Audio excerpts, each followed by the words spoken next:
And today we have Christian Lau from MSSL of UCL, and Christian is studying magnetospheric, mainly the focus is on magnetospheric studies, magnetospheric substorms, working with Colin Forsyth and of course a few other people that we already see in the first slide. Christian is a third-year PhD, and we're very glad that he will share his science today with us. So, Christian, when you're ready, unmute and go for it. Okay. Thank you, George, for the introduction, and thank you to the MIS committee for the opportunity to speak today. Good morning, everyone. As George said, I'm Christian, and today I'm going to speak about some of my work addressing some issues about substorm identification. Before we get on to that, though, what is a substorm? Simply, it's a global instability of the solar wind magnetosphere ionosphere system. The classical description of it includes three phases: growth, expansion, and recovery. The growth phase is thought to be initiated by a southward turning of the interplanetary magnetic field and consequently enhanced dayside reconnection. This acts to add stored magnetic flux in the tail lobes, resulting in a thinning of the plasma sheet and a slow enhancement of the cross-tail current.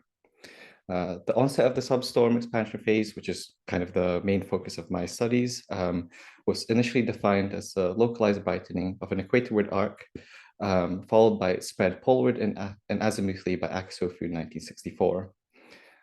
This coincides with the formation of the substorm current wedge in the inner magnetotail, where the intensified current from before is disrupted, and a pair of field-aligned currents couples the magnetotail to the ionosphere. Further out, magnetic reconnection creates an isolated plasmoid that is accelerated out and ejected from the magnetotail. And during the recovery phase, the magnetosphere returns to its quiet time configuration, although our complex auroral displays still continue. Hopefully, I've now explained to you a brief introduction on the substorm. So why do we care about substorms and substorm intervals? Well, firstly, it plays a key role in changing the configuration of the magnetosphere, and also transports stored magnetic flux and plasma from the tail region into the inner magnetosphere on the day side. It can also cause enhancements of the radiation belts, can energize the ring current, can increase the intensity of precipitating flux, can cause changes in ionospheric conductivity, and can cause extreme rates of change of the surface horizontal magnetic field. So we're interested in substorms since it controls the flow of energy in the magnetosphere, and during substorm intervals, interesting events occur that are localized within magnetospheric regions that many of our community care about, and whether on the ground, in the ionosphere, or further out in the magnetosphere. Then, how do we identify these substorm intervals and substorm events? Firstly, they can be identified by leveraging the original definition of a localized brightening of an equatorward arc of the aurora that is followed by expansion poleward and longitudinally, as explained before. The video on the right is quite quick, so I'll explain it slowly. It'll show some prior auroral activity that is likely to be a pseudo breakup before there's an onset that occurs at 1429 UT. You'll hopefully be able to see a clear local brightening at that time, followed by its expansion, poleward and azimuthally. Afterwards, there's a more complex display during the rest of the expansion phase. We can also identify substorms from ground magnetic signatures caused by the formation of the substorm current wedge. One at high latitude where the disrupted cross-tail current flows through the ionosphere, so that's measured by the SML index, and one at mid-latitudes where the magnetic signature is caused by the field-aligned currents of the substorm current wedge, so measured by the MPB index. On the figure of the right here shows a schematic of the substorm current wedge, and on subfigure B is the expected deflections of the ground magnetic field at 30 degrees in latitude due to the field-aligned current. Additionally, we can identify substorms from particle injections, which are defined as a sudden increase of particle fluxes at geosynchronous orbit. The example on the right here is from Borowski 1993, where they visually identified onsets from the LANO satellites. However, there's a big issue in identifying these substorms. Since the signatures may not always be detectable for every substorm event, the signatures are not necessarily unique to the substorm phenomena, And actually, there's a degree of subjectivity in the identification, whether that be the author's discretion when identifying by eye, so the particle fluxes and aurora, or even when using an automated scheme, as the author has to set the threshold. Here, we just have an example interval where we have some event correspondence and also disagreement between the substorm signatures. In the middle here, we have the auroral zone indices SML and SMU, with the Newland-Gerloff 2011 onset times indicated in red vertical dashed lines. At the bottom, we have the mid-latitude positive Bay index with the Chu et al. 2015 onsets indicated in purple dashed lines. At the top, we have some auroral images during some selected times, 3 of those times being when Frey et al. 2004 identified an onset, and the one at 4:37 UT being a time that an onset was observed by Newland-Gerloff, but not by Frey. The colored arrows below the images also and Y and N in those images in set also indicate if that auroral image is associated with a Frey onset. We can see that in the MPB index, the first auroral onset is missed, although there is an enhancement of the MPB index, but it is able to resolve the remaining 2. As for the SML method, the Newland-Gerloff identification scheme, we see that it's been able to resolve all 3 auroral onsets, but also triggers off another magnetospheric phenomena during a more complex interval of the aurora.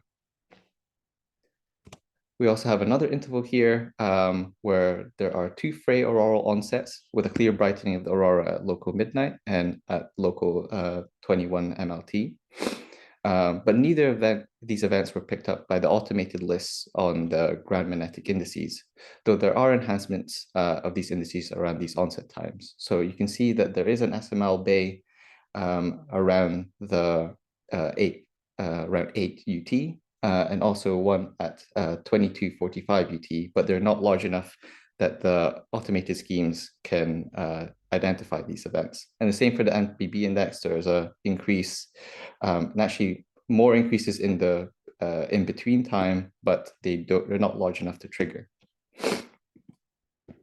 Additionally, the advent of the automated schemes have presented another issue before, though before talking about it, it's important to discuss the first substantial catalog of substorm onsets by Borovsky in 1993, where they found substorms at a rate of about 1,500 per year. So that coincides to about a mean waiting time of 5.7 hours. Though, as you can see here on their waiting time distribution from that paper, they have a peak waiting time of 3 hours, which has been further discussed in the literature as kind of the standard waiting time between substorm onsets.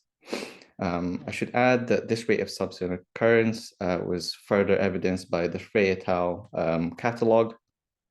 However, recent automated schemes based on the ground magnetic indices have found many more onsets, some of them up to 4 times as many. And as you can see in the figure right here, this just details that this has created divergence in the waiting times. So both in their shape, so single peak and double peak waiting times, but also in the value of their peak and their mean. So it's pushed waiting times much shorter, sometimes in the order of 40 to 60 minutes, rather than the 3 hours from before.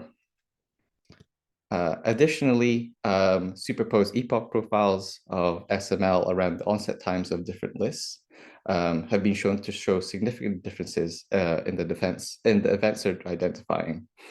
Just an example from this figure on the right here from the Forsyth 2015 paper is that Newland-Gerloff's events are clearly much larger or show a much deeper Bay in SML than the Frey observed auroral onsets. So clearly, I've hopefully shown you that there's a discourse on what constitutes as a substorm, and there's a divergence of events that are being studied. This means it's becoming increasingly difficult to verify any models or theories as an author or one can tailor and optimize to one list, but may not be capturing the whole dynamics of the magnetosphere. In that case, one of the primary goals of my PhD has been to evaluate the relationship between the different substorm signatures and substorm onset lists, and help the community progress to a common set, or at least a common description of substorm events. And in my PhD, to do so, we've just asked 4 simple questions. So say you're leveraging 2 substorm signatures, A and B. We ask, how often do we see signature A with signature B? How often do we see signature A without signature B? How often do we see signature B without signature A? And how often do we see neither signature A nor signature B? And if you know, in forecast settings, this is just the elements of a truth table. So in a forecast setting, you normally label one as a ground truth and one as the forecast. But in our case, there's no such thing as a ground truth substorm as yet. We just filled the elements of the contingency table with our 4 simple questions. So the true positive is how often we see signature A with signature B. False negative is how often we see signature A without signature B. False positive is how often we see signature B without signature A. And true negative is how often we see neither. The next problem to solve is then, how do you populate this contingency table? As we have a set of time series rather than categorical data where things are labeled.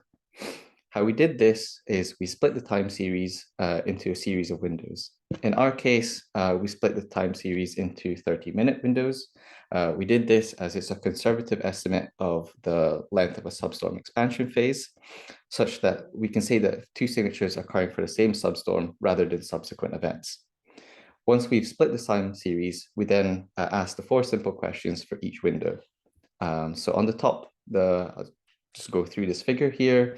On the top left, we have signature A, and then on the bottom, we have signature B, and then that goes across time. In the first window, we have an event seen in both signature A and signature B, so we've labeled that window as a true positive. In the second window, we see an event in neither signatures, so that's a true negative. The third window, we only see an event in the signature A, but none in signature B, so that's a false negative. And the fourth window, we see no event in signature A and an event in signature B, so that's a false positive. We then total up the number of windows that we've seen, and you get the elements of a contingency table. However, contingency tables on their own are not very understandable. They're just matrices. Therefore, we have to transform them in some way to gain some insight. We do this in the form of metrics. Those of you in forecasting are probably very familiar with this, as metrics are a key tool in understanding how good any forecast is. So a really simple metric is a % correct. So that's just the number of windows where you see both signatures or see neither signatures. So that's just your true positive and true negative over the number of windows that you have. So just as a toy example, say you have 100 windows and signature A says yes 15 times and signature B also says yes 15 times, but they only agree on a common set of 10 windows and miss each other 10 times each. This leaves you with 80 windows where you've not seen either of them. So evaluating this contingency table, you get a % correct of 0.9.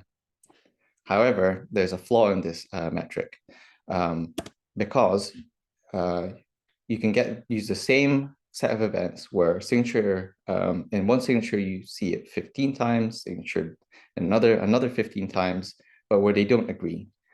And actually, in this case, you can still get quite a good % correct score, even though they've not agreed at all. In the forecasting world, this is similar to the concept of hedging, where if you have a rare event that you want to forecasting just the most common seen class all the time, in our case, just a negative, you'll do quite a job of getting it correct, but your forecast is completely uninformative. As substorms are rare events, generally occurring in the period of 3 hours, which is much longer than 30 minutes. We need a metric or solution that puts greater value on the number of true positives, such that non-associating events are scored poorly. So punishing times when you get no yeses. One way of doing this is applying a Bayesian treatise to the contingency table. with the assumption that signature A and signature B are stationary and independent, so that their probability of occurrences are non-changing across time, and that they don't depend on each other for their probability of occurrence. So you can ask just a simple question. What's the probability of seeing signature A across all time? And that's just your true positives and false negatives over the number of windows that you have. In the case of the toy example here, it's just the number of yeses that you see from signature A. That's 10 plus 5 over 100, and that's 0.15. Same question for signature B. How often does it occur? And again, 0.15. And then from that, you can get your probability of getting a true positive. And that's just these two probabilities multiplied together. And in the case of the toy example, it's just 0.0225. You can play the same game with with the nose. So when you don't see an event from signature A, and when you don't see an event in signature B, and then you can get your probability of a true negative. So just these two probabilities multiplied again. And in the case of the toy example, it's just 0.7225. Then you can get what's called a random percent correct. And it's just these two probabilities multiplied together, added together, sorry. And in our case, the random percent correct for this toy example is 0.745. Now you say that on its own, it's not very useful. What can you do with this? Well, you can use something called the Heidecke skill score, which is the percent correct minus minus the random percent correct over 1 minus the random percent correct. The one here might seem a bit arbitrary, but it's actually the ideal percent correct score achievable where all the elements are in the true positive class or the true negative class. And simply in plain English, the Heidecke skill score quantifies the improvement over random chance agreement in two signatures, or a forecast and a ground truth. In the case of this toy example, our percent correct was 0.9. The random percent correct is 0.745 and evaluates a Heidecke skill score of 0.61. Using just the elements of the contingency table, you can write the Heidecke skill score like this also. And if you want a full probabilistic treatise of it, I recommend reading Havarinen 2014. Yeah. So again, from before, this is our toy example number 1. It has a percent correct of 0.9 and a Heidecke skill score of 0.61. Now, our toy example 2, which had quite a good percent correct, but was uninformative, now achieves a Heidecke skill score minus 0.08. So it's actually worse than random chance. So this is exactly what we want. We want a score that treats true positives with as much value as we need to. So we can then ask a very simple question of Substorm onset lists. How similar are the Substorm onset lists that are produced or in the literature? So we analyzed 10 Substorm onset lists, one of them identified by eye, so that's the Frey auroral onset list, and 9 automated methods. 4 of these leveraging electrojet enhancements so that's measuring the SML index. 2 of these detecting the ground perturbations due to the field aligned currents of the substorm current wedge, so measuring the MPB index. And finally, an automated scheme on the geosynchronous satellites to detect particle injections. And using the Heidecke skill score from before, we obtained these results. I just want to remind everyone that the Heidecke skill score indicates the improvements or random chance coincidence of the events. I said we analyzed 10 lists before, so you can only see 4 on this matrix. So this subset includes only the best methods from each data set. So the best scoring methods on each data set. The best associations we can see are between Newell and Girilov and the Chu et al. Onset list, and coincidentally, they're the best scoring onset lists as well. Followed by the Frey auroral images list, and then lastly, the particle injections, which show actually only a really small improvement over chance agreement. I just want to highlight that the association between the Frey auroral onset list and the particle injections actually achieves a Heidecke skill score of 0. So there's no improvement over chance coincidence of these two events. So want to empathize that the Heidegger score is sometimes not the most intuitive metric to understand. So in our study, we also make use of another metric, and that is the true positive rate.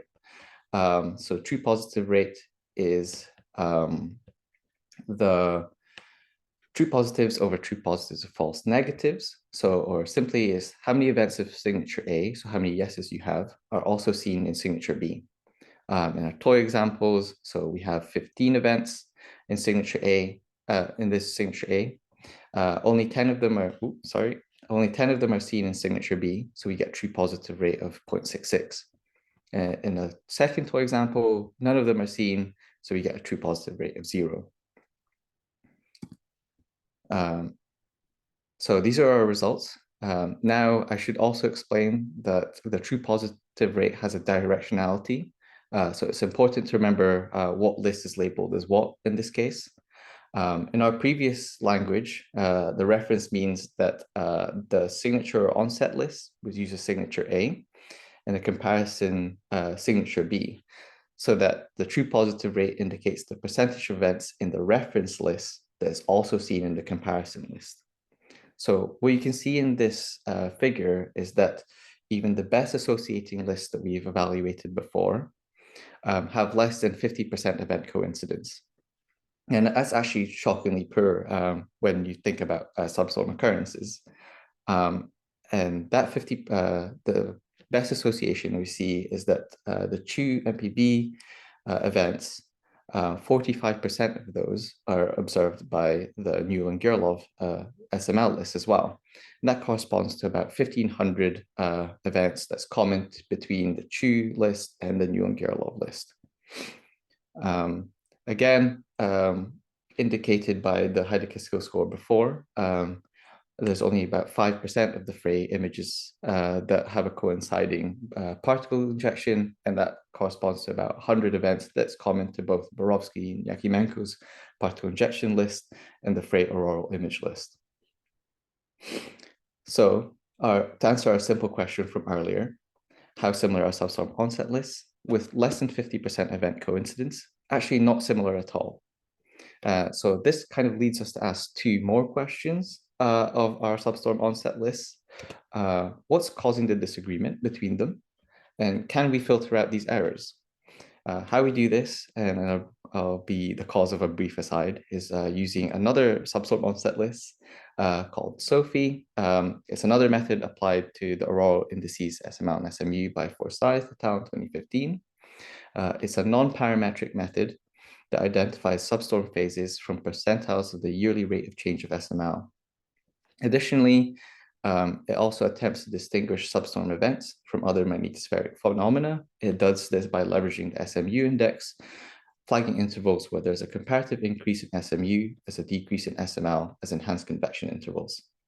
So on the right here is just a sample time series where we have a growth phase in green initially, though there is a Bayesian SML, though the algorithm has decided that this is not large enough to be triggered as a substorm. Then just after 12 UT, there is an expansion phase where onset is where occurs, is identified as the steep decline of the SML index. And then recovery following afterwards. I should say that there is also an increase in SMU, but it is not comparative to the decrease in SML. So that's why this was identified as an expansion phase, and then followed by a growth, though SML is decreasing, then another sharp decline in SML.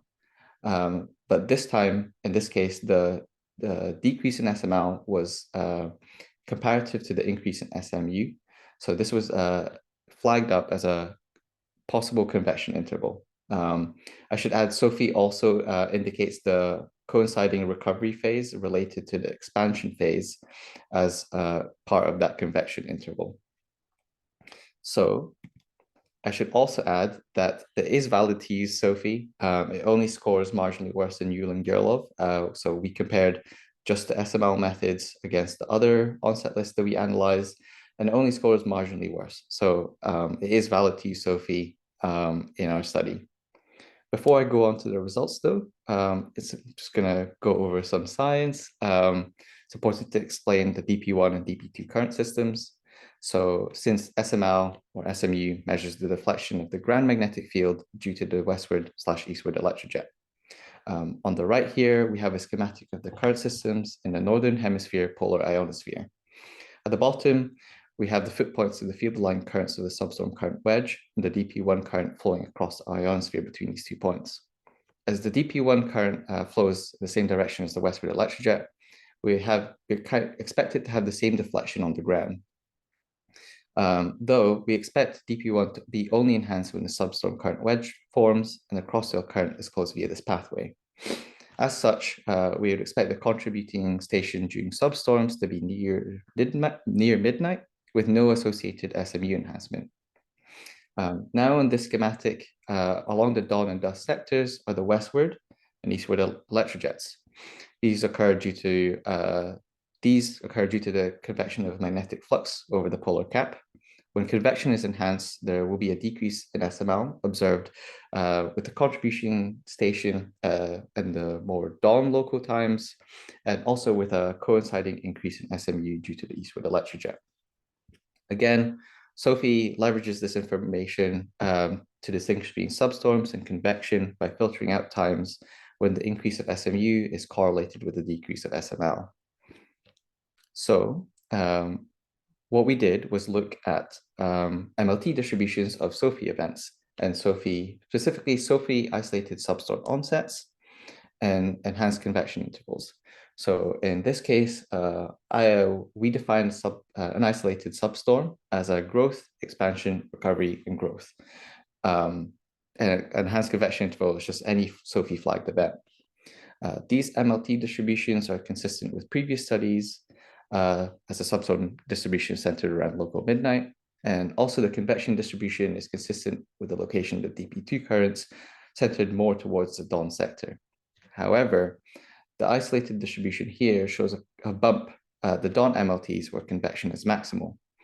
So we took a fit towards the convection distribution. We fit the convection distribution to the isolated distribution with the constraint that that fit cannot surpass the isolated distribution at any MLT.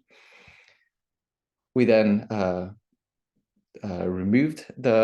subtracted the scaled convection fit from the isolated substorm fit distribution, and we're left with a residual distribution that we believe should be due to DP1 alone.